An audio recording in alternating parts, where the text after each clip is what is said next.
सब लोग ध्यान से सुनो, इतकू देखो, हमारे माऊ देखो, और भैया देखो जो भारतीय आए हैं वो सब रे बुरो मत मानियो, कथा तो ब्रजभाषा में ही होएगी, कथा तो ब्रजभाषा में ही सुनाई जाएगी। क्यों? दुनिया में बोले सब भाषा, पर यहां तो भैया निकर ही नहीं रही हिंदी मोते, ब्रजभाषा ही निकर रही है। तो ब्रजभाषा में ही कथा सुनियो। या संपूर्ण ब्रजमंडल को एक कोनों भी ऐसो नहीं है, एक कण भी ऐसो नहीं है जो श्री प्रिया प्रियतम के श्री चरण के स्पर्श से वंचित रहे हो। रसिकन की वाणी में, रसिकन के रस चर्चान में तो वाक्य प्रमाण है ही, श्रीमद् भागवत में भी वाक्य प्रमाण है। श्रीमद् भागवत में वर्णन आवे, ठाकुर जी सब ग्वाल बालन के संग में वन भोज कर रहे हैं। सब रे ग्वाल बाल छाक लेकर के गए ब्रज में, वन में। छाक समझे? छाक लीला, ठाकुर जी छाक लेकर के गए, गौ चरावे के काजे गए तो घरते ही मोटे मोटे रोटला, अब रोटला तो खैर बाहर की भाषा में क्या, हमारे यहाँ तो टिक्कर के हैं बातें, टिक्कर बनवा के ठाकुर जी ले गए। सब ब्रजवासी बालकन के संग ठाकुर जी गौचारण करवे के काजे गए। सबंत कह दिए, अरे अपने अपने घरन ते सबरो सामान ले आइयो, जो जो बनो हो घर में। कोई बैगन को भरता लेके आयो, कोई कढ़ी लेके आयो, कोई दाल लेके आयो, कोई आलू को साग लेके आयो, कोई, और हमारे यहाँ काका में वो ब्रज में काके बाते गोल गोल सी रेखा है, मिर्च के संग बने कचरी, काचरी है, ये देखो कचरिया ये ब्रज में ही बनता है, मिर्च के संग में बने कचरिया, कचरिया। आहा, सबरे लेके आए अपने अपने घर से जो जो सामान मेरो। ठाकुर जी ने जाए करके बीच में स्थान लियो, चारों तरफ सबरे ग्वाल बाल बैठ गए, हारे अपने अपने घर को सब सामग्री निकारो। सबरे ग्वाल बालन ने अपने अपने घर से बनी भाई सामग्री, कोई दाल लेके आयो, कोई आलू को साग लायो, कोई कचरिया लायो, कोई मिर्च लायो, कोई मोहन थार लायो, कोई लड्डू लायो। ऐसो भोग भी ठाकुर जी व्रज में ही लगा में। ये 56 भोग की परंपरा तो बहुत ज्यादा बाहर के लोगन को देख देख के हेन लगी कि महाराज लाइन ते डलिया सजाई जा रही हैं ठाकुर जी के आगे, चारों तरफ बढ़िया बढ़िया पकवान, बीच में ठाकुर जी। वास्तव में तो ठाकुर जी कैसे बैठे? बीच में ठाकुर जी, चारों तरफ ग्वाल बाल, और सबन की सामग्री को ठाकुर जी एक ही रोटी पे धर लें। यहाँ पे कढ़ी भी है, यहाँ पे चटनी भी है, यहाँ पे अचार भी है। विभ्रद वेणुम जठर पटयो श्रांग वेत्रे च कच्छे, वामे पाणे मृषण कवलम तत्फलम लांगुलीशु। श्री शुकाचार्य जी वर्णन करते हैं भागवत में, ठाकुर जी एक कांख में तो अपनी गैया बुरावे वाली श्रृंगी दवा में जाको स्वर निकाल के गैया दौड़ी दौड़ी चली आमे कि गौ धूली बेला है। जो अभी समय है, रो कितने बज रहे हैं? 5 बज रहे हैं। ये गौधूली बेला है, या समय ठाकुर जी व श्रृंगी को नाद करें और सबरी गैया जहां कहीं भी पर्वत पे, जंगल में जहां कहूं चल रही हो, सबरी दौड़ के ठाकुर जी के पास आ जाएं, और फिर ठाकुर जी सब गैयान को लेके वापस नंद भवन जामे। तो ये गौधूली बेला है जहां में अभी हम बैठे। तो गैयान को बुरावी श्रृंगी को एक कांख में दबामे, वंशी को एक दूसरी कांख में दबामे, ऐसे बैठे हैं ठाकुर जी। वामे पाणे मृषण कवलम, अपने बाम हस्त में ठाकुर जी ने यशोदा मैया के द्वारा बनाई गई मोटे मोटे बाजरे के, ज्वार के, आटे के टिक्कर ले रखे हैं, और अपने सीधे हाथ में बीच में चटनी है और अलग अलग प्रकार के तत्फलम लांगुलीशु। ये कौन से फल हैं? बोले अचार हैं। एक में आम को अचार है, एक में कचरिया है, एक में मिर्च है, एक में टेटी को अचार है, सबरे अचार ले रखे हैं। और बीच में ठाकुर जी एक बार रोटी खामें, फिर एक अचार चाट लें, और फिर अपने एक सकाते के, अरे काले क्या आयो? लाला मैं तो कड़ी पकौड़ी लाऊं, ला खवा। ठाकुर जी फिर वाके आते कड़ी खा लें। अरे तू काले क्या आयो? वो लाला बाजरी खिचड़ी है, बोले तू भी खवा। जो जो सामग्री सब लाए हैं सब ठाकुर जी को पवा में। आहा, वही समय ठाकुर जी ने देखी, अरे ये मधुमंगल कितकू गयो? तब दूसरे सखान ने बताई, लाला बहुत जोर की कड़ी बना के लायो है, कहीं हम सबरे छीन झपट के पा ना लें, पूरी हमारे एकांत में बैठ के खा रो है। ठाकुर जी बोले अपनों बाद में खाएंगे, पहले आप मधुमंगल ही देखें। चलो सबरे गए तो देखिए एक पेड़ के पीछे बैठ करके मधुमंगल अपने मोहते लगाए करके सबरी कड़ी पी रो है। ठाकुर जी गए, अरे दारी के यहां बैठो एकांत में, कहीं हम खा नहीं ले, हम तो मांग नहीं ले, हमारे एकांत में बैठो है। मधुमंगल, अरे ना लाला ऐसी बात ना है, तो क्या बात है लाला, तू तो बड़े राज घर में रहे, तेरे पिताजी नंदरानी यशोदा नंद बाबा तो राजा हैं, तेरे यहां तो रोज नयो नयो प्रसाद बने, सुबह अलग बने, मध्य में अलग बने, रात्रि में अलग बने। हम तो लाला गरीब ब्रजवासी हैं, एक दिना सब जगह ते छाछ मांग के लिया में मैया कड़ी बना दे, वो कड़ी 4-5 दिना तक चले। 5 दिना बासी कड़ी है लाला, खट्टी है गई है कसक, एक एक एक बूंद भी तेरी जीभ पे जाएगी ना आंख बंद रह जाएंगी, इतनी खट्टी है गई है। खट्टी कड़ी लाला खावे को माने को नहीं, गरो खराब है जाएगो, अस्वस्थ है जाएगो, या हमारे एकांत में बैठ के सबरी खा रहा हूं मैं। ठाकुर जी बोले नेक बता तो खट्टी है कि मीठी, में देखूंगो। अरे ना ना लाला तू मत खावे, और जल्दी जल्दी मधुमंगल मोहते लगा के सबरी कड़ी पीन लगो। इतने में ठाकुर जी ने रोकी, सबरी पी गए हो, मुकु ना छोड़ी, लेकिन मुकु तो फिर भी मिल गई। बोले कहाँ है? वो तेरे होठ पे बन नहीं है ऊपर मूछ कड़ी की, या चाट जाऊंगा। और ठाकुर जी ने जबरदस्ती पकड़ के मोह पकड़ के मधुमंगल को चाट लियो, जितनी कड़ी लगी सबरी चाट गए, और आंख बंद करके बोले खट्टी तो बहुत ही लेकिन स्वाद है, आनंद आ गए। अब ये तो ठाकुर जी को है प्रेम, लेकिन यह जाने कहां गवार, प्रेम नदिया की सदा उल्टी बहे धार। अरे ठाकुर जी तो ब्रजवासीन के मोहते लगी कड़ी चाट लें, ब्रजवासीन के हाथ पे जो ब्रजवासी पवा दें सब प्रेम से पालें, या बात को अन्यथा मत लियो। यदि तुम बाहर के उधर बाहर के ब्रजवासीन में मेरो कोई भेद ना है, सब ठाकुर जी के हैं, लेकिन ब्रजवासी नेक ऊपर हैं, नेक तो ऊपर ही हैं। ब्रजवासी चाहे जैसे हो, वो अगर अपने हाथों स्पर्श भी कर दे ना कोई सामग्री को, तो ठाकुर जी वाकू स्वीकार करवे में कोई संकोच ना करें। बोले ब्रजवासी के हाथ पे आयो भैया, ये तो पानो ही है। ब्रह्मा जी मन में सोचने लगे राम राम राम, जे भगवान ना है सके, ये परमात्मा ना है सके, एक दूसरे के मुंह पे लगी हुई कड़ी ने चाट रहो, ये परमात्मा होगा? हमारे काजे इतने नियम बना दिए, शुद्धि रखो, पवित्रता रखो, अपरस को भाव रखो, 3 बार हाथ धो, वाके बाद भोग पधराओ, और ये ब्रजवासी 2-2 दिना नहामे नाए, गैयान ने चरामे, एक ही लत्तान ने 7-7 दिना तक पहने, और इनके मुंह पे लगी हुई कड़ी चाट गो। ये परमात्मा नहीं हो सकता। और ब्रह्मा जी ने ठाकुर जी के सब ग्वाल बालन को हरण कर लियो, एक भी नहीं छोड़ो ठाकुर जी के पास, मधुमंगल से लेकर के श्री दामा तक, और जितने ठाकुर जी के ग्वाल बालन के बछड़ा बछिया सबको हरण करके ब्रह्मा जी ले गए। बंधुओं ठाकुर जी कोई 10-500 गैयान के बछड़ा ना चरा में, 9 लाख गैया हैं, एक एक गैया के कम से कम 10-10 बछड़ा बछिया हैं, तो सोच लो कितने बछड़ा बछिया न चरावे जामे ठाकुर जी।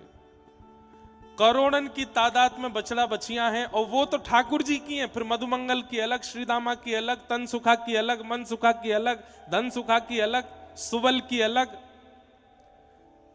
सीधी बात है कि जब ठाकुर जी गौचारण करवे चलें तो व्रज मंडल में एक कोनों भी ऐसा नहीं बचे जहां पे बछड़ा बछिया नहीं जामे। अब हम लोग कभी कभी विचार करें, वृंदावन कितनों दूर है, यहाँ से गाड़ी ते आवे में 1.5-2 घंटा लग जाए, इतनी दूर ठाकुर जी आवे गैया चरावे? अरे ठाकुर जी तो पहुंचते 2-2.5 घंटा में, लेकिन बछड़ा बछिया तो पहले ही पहुंच जाते। इतनी संख्या में बछड़ा बछिया आगे पीछे ठाकुर जी को घेर के चल रहे हैं। ब्रह्मा जी ने जब सबको हरण कियो तो ठाकुर जी ही मधुमंगल बन गए, श्रीदामा बन गए, तनसुखा, मनसुखा, धनसुखा, सुबल तोक जितने भी ठाकुर जी के सखा हैं, सब ठाकुर जी ने ही अपने अंदर से प्रकट कर दिए।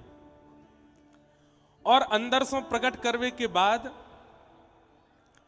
उनके जितने भी बछड़ा बछियां हैं वो भी स्वयं ठाकुर जी बन गए। ये संपूर्ण लीला क्यों करी ठाकुर जी ने? ताकि व्रजमंडल को एक कोनों भी मेरे चरण के चिन्हन से वंचित नहीं रह जाए। अब लाखों करोड़ों की तादाद में बछड़ा बछिया भी ठाकुर जी बन गए, सखा भी ठाकुर जी बन गए।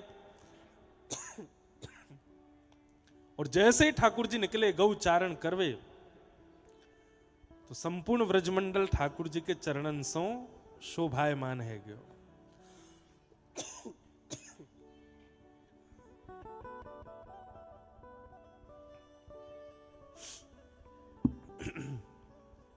फूल रज गो गरे में, इतनो डारो है।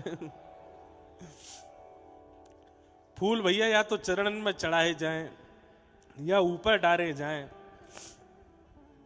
तो भोरी भारी ब्रजवासी मैया बोली जब तक मुंह में नहीं पड़ेगा तब तक काम नहीं चलेगा। दो या की आंख नाक मुंह में दो। तो ब्रह्मा जी ने सबको हरण कियो और वह हरण को प्रभाव ऐसा भयो कि सब रूप ठाकुर जी ने धारण कर लिए। भैया ठाकुर जी बोले अब मैं घर जाके कहा जवाब दूंगा? मधुमंगल सीदामा सवन की मैया आमेंगी, लाला हमारे बालक कहाँ गए? यो थोड़ी कहूंगा ब्रह्मा हरण करके ले गए हो। ब्रह्मा आते तो मेरी अलग लड़ाई है, वो मैं देख लूंगा। 1 वर्ष के लिए ठाकुर जी ही मधुमंगल बन गए, श्री दामा बन गए, जितने सखा सब बन गए और उनकी गैया बछड़ा बछिया भी सब ठाकुर जी बन गए। और 1 वर्ष तक बछड़ा नहीं चल रहे हैं, बछिया नहीं चल रही हैं, 1 करोड़ ठाकुर जी ही व्रजमंडल में डोल रहे हैं और एक एक कोने की रज को अपने चरण चिन्हन से आच्छादित कर रहे हैं, पवित्र कर रहे हैं। और केवल चरण चिन्ह से पवित्र कर रहे नहीं, अब बछड़ा बछिया जब कहीं चरे तो अपना मुख लगावे, तो मुख लगाते समय अपनी जीभ निकारे तो जीभ में लगे भाई अधरामृत भी या व्रज के कण में जाके मिल रहे हैं। सब जगह ठाकुर जी अपनी जीभ से घास चाट रहे हैं, तो वास में जीव निकरे और वह जीव के कारण ये पूरी व्रजमंडल की जो रज के कण हैं इन सबन को ठाकुर जी को अधरामृत मिल रहा है। तो या व्रज की रज की कण में केवल ठाकुर जी के चरण चिन्ह नहीं है, अधरामृत भी है। या हमारे व्रज की रज को लगावे को और पावे को दोनों उनको विधान है, दोनों। क्यों? अधरामृत है ठाकुर जी को। तो श्रीमद् भागवत प्रमाण दे रही हैं कि संपूर्ण व्रजमंडल की जो एक एक कण की रज है वो ठाकुर जी के श्री चरणन सो और श्री मुखमंडल के अधरामृत सो पवित्र है। या हमारे या रज को माथे से लगाओ, या रज को चित्त सो लगाओ, या रज को श्री अंग सो लगाओ। और वही परंपरा के भाव से वही भाव के पूर्णता के लिए स्वामी श्री हरिदास जी की परंपरा में करुआ में ही जल पिएंगे, मिट्टी के रज के वर्तनन में ही प्रसाद पाएंगे। क्यों? कोई ना कोई प्रभाव से, काल से, स्थिति से रज हमारे भीतर प्रवेश करती रहे, ठाकुर जी को अधरामृत भीतर जातो रहे। ठाकुर जी ने सब सखानते कही, बोले भैया तुम सबन ने एक सांची बात कहूं? बोले कहा, मैं भगवान हूं, मैं परमात्मा हूं। एक दिन ठाकुर जी ने प्रयास किया कि मैं सब ग्वाल वालों को चतुर्भुज रूप का दर्शन करा देता हूं। मेरे चतुर्भुज को देख करके ये लोग मुझे भगवान मानेंगे, कम से कम प्रणाम तो करेंगे एक बार। और मेरे को प्रणाम करने से इनके जन्म जन्मांतरों के पाप आदि जो हैं सब नष्ट हो जाएंगे। और देखो पाप तो ब्रजवासियों के बच्चे ही नहीं है, लेकिन ठाकुर जी को बालक मान करके ये जो लीला कर रहे हैं उसमें जो सूक्ष्म सूक्ष्म अपराध बन रहे हैं। कैसे अपराध? अब मधुमंगल ठाकुर जी की चोटी पकड़ लेता है, वो लाला तुम रोज घोड़ा बनावे, आज तू बन।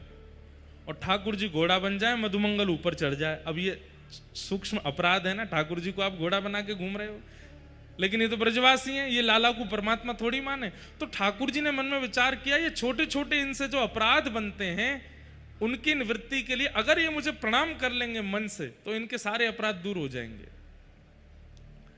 तो ठाकुर जी ने एक दिन विचार किया, सबरे सखा इकट्ठे किए, बोले सुनो मैं जय जय हूं। ब्रजवासी बोले लाला तू देख या बातें मत करे कर, चाहे तेरो जो मन करे वो कर ले कर, लेकिन तू जय जय या बातें मत कह कर। ठाकुर जी बोले एक रूप दिखाऊं अपना? बोले दिखाओ। इतने में ठाकुर जी ने 2 भुजा और प्रकट कर ली, शंख चक्र गदा पद्म धारण कर ली और धारण करके दर्शन कराए। जैसे इस चतुर्भुज रूप में दर्शन कराए, पहले तो ब्रजवासी आंख खोल करके देखने लगे, मुंह खुले रह गए, आंख खुली रह गई। ठाकुर जी को लगी अब ये मुंह को प्रणाम करेंगे। इतने में ही सब ग्वाल बाल थोड़ी देर बाद बोले, लाला जे 2 भुजा कहां से लेके आयो तू, हमू बता दे दुकान को नाम। ठाकुर जी बोले ले दुकान को नाम पूछ रहे हैं। लाला इस सुदर्शन चक्र बहुत जोर को लेंगे, मुंह बता दे मैं घुमाऊंगा या को। ये गदा बहुत बढ़िया लग रही, लियो या मैं लेके जाऊं। चारों आयुध लेके भाज गए सब रे। यशोदा मैया से जाके कह रहे, मैया तेरो लाला कोई दुकान से 2 हाथ बनवाला है और 4 भुजा धारण करके घूमे। ठाकुर जी बोले जे ना मानेंगे मोह परमात्मा। तब ठाकुर जी ने विचार किया ऐसा क्या करें कि एक बार मेरी आराधना तो कर लें। तब ठाकुर जी ने सोचा कि श्री गिरिराज मेरा रूप है, अगर उनकी आराधना करवा लूंगा, उनकी पूजा करवा दूंगा तो मेरी पूजा का फल इनको प्राप्त हो जाएगा। और श्री ठाकुर जी ने फिर ये योजना बनाई और ब्रजवासियों से जाकर के कहा भैया चलो गिरी पूजेंगे। और अब सब गिरिराज जी पूजवे के काजे पहुंचे। 56 भोग लेकर के, अन्नकूट की सामग्री लेकर के सब लोग पहुंचे। वहां जाके गिरिराज जी को पूजन कियो और वहां श्री गोवर्धन रूप धारण करके ठाकुर जी जैसे ही प्रकट भये, प्रकट है करके लाओ ब्रजवासियों भोग, सब ब्रजवासी से मांगन लगे। एक रूप से गिरिवर पूजे, एक रूप पुजवावे। एक रूप से तो ठाकुर जी पुजारी बने हैं और एक रूप से ठाकुर जी बने हैं। कितनी सुंदर स्वरूप है। बस जो पुजारी हैं वो 2 भुज वाले हैं और जो ठाकुर हैं वो 4 भुजा वाले हैं। दूसरा अंतर क्या है, जो पुजारी हैं वो केवल पगड़ी पहन के बैठे हैं और जो ठाकुर जी हैं उन्होंने मुकुट पहना है, विशेष श्रृंगार किया है, खूब सारे आभूषण पहन रखे हैं। इंद्र ने जैसी पाया बोला भैया कहां से लाए इतनी बढ़िया सामग्री? बोले कि ये तो व्रजमंडल में आजकल तुम्हारी पूजा बंद हो गई है, इंद्र की पूजा बंद हो गई है। कन्हैया ही 2 रूप धारण करके एक रूप से पूजा कर रहा है, एक रूप से पुजवा रहा है। तो वहीं से हमको लगा कि सामग्री बहुत बढ़िया बनी है, तुमको भी पवानी चाहिए। इंद्र को जैसे ही पता चला कि ब्रजवासियों ने मेरी पूजा बंद कर दी, मेघमालाओं को अब देखो, सब लोग इधर देखो। इंद्र ने क्या किया, मेघमालाओं को आज्ञा कर दी कि व्रजमंडल को डुबो दो। ये देवता करता है, भगवान ऐसा कभी नहीं करते। मेरे को भोग नहीं लगाया, मेरा श्रृंगार नहीं किया, मेरे दीपक नहीं जलाए, या मेरा ऐसा नहीं किया, तुमने ऐसा नहीं किया, अब देखो तुमको मैं कष्ट दूंगा। ये देवता करते हैं, ये भगवान नहीं करते। समझ में आ रही है बात? कई बार हम लोग ऐसा सोचने लगते हैं और कई बार हमें कई बड़े बड़े महापुरुष लोग बता भी देते हैं, तुम्हारे वो वाले देवता नाराज हो गए हैं, तुम्हारे ये वाले देवता नाराज हो गए हैं, तुम्हारी देवी नाराज हो गई हैं, तुमने ये नहीं किया, तुमने वो नहीं किया।